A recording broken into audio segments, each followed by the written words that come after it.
Je vais juste faire une petite déclaration.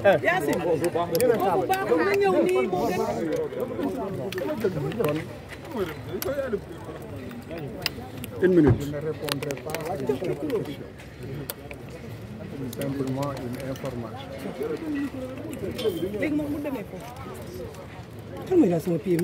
Voilà. Nous sommes dans une non-droit. Tout le monde sait que le leader du PASTEF, Ousmane Sonko, notre client, a été encore une fois enlevé de chez lui avec une brutalité inouïe, indigne d'un état de droit. Manu Militari, il a été conduit au niveau de la BAG, Brigade des Affaires Générales, qui dépend de la DIC. Et curieusement, c'est la sûreté urbaine qui a procédé à son interrogatoire. Sous un prétexte fallacieux de vol d'un minable portable qui appartiendrait à une personne qui ferait partie des forces de défense et de sécurité. Après l'interrogatoire, tout le monde a pu constater que c'est un jour non ouvrable, que toute la procédure a été ficelée. Et lorsqu'on parle de complot d'État, certains ont encore à en dire, à en redire.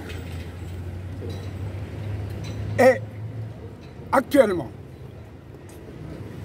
le procureur de la République a empêché les avocats de le voir.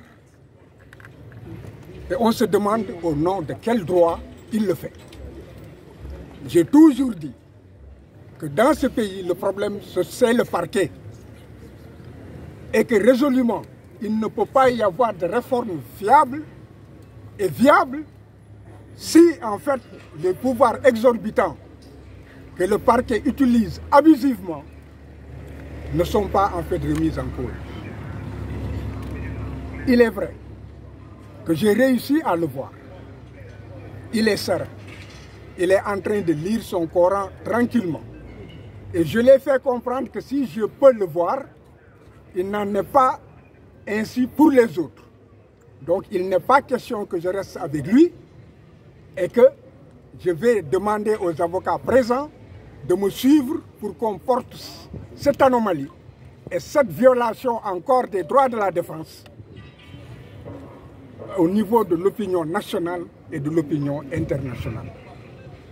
Il est manifestement clair que nous sommes dans une dérive autoritaire et la défense elle-même se trouve dans l'impossibilité de rencontrer son client, de s'entretenir avec son client, de le préparer à l'audition du juge d'instruction, et c'est un scandale. Il faut que l'opinion publique nationale et internationale se fasse une idée. Définitivement, dans ce pays, c'est l'autoritarisme.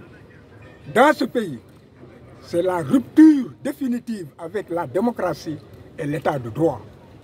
Et nous sommes venus ici pour faire cette dénonciation afin que nul ne l'ignore.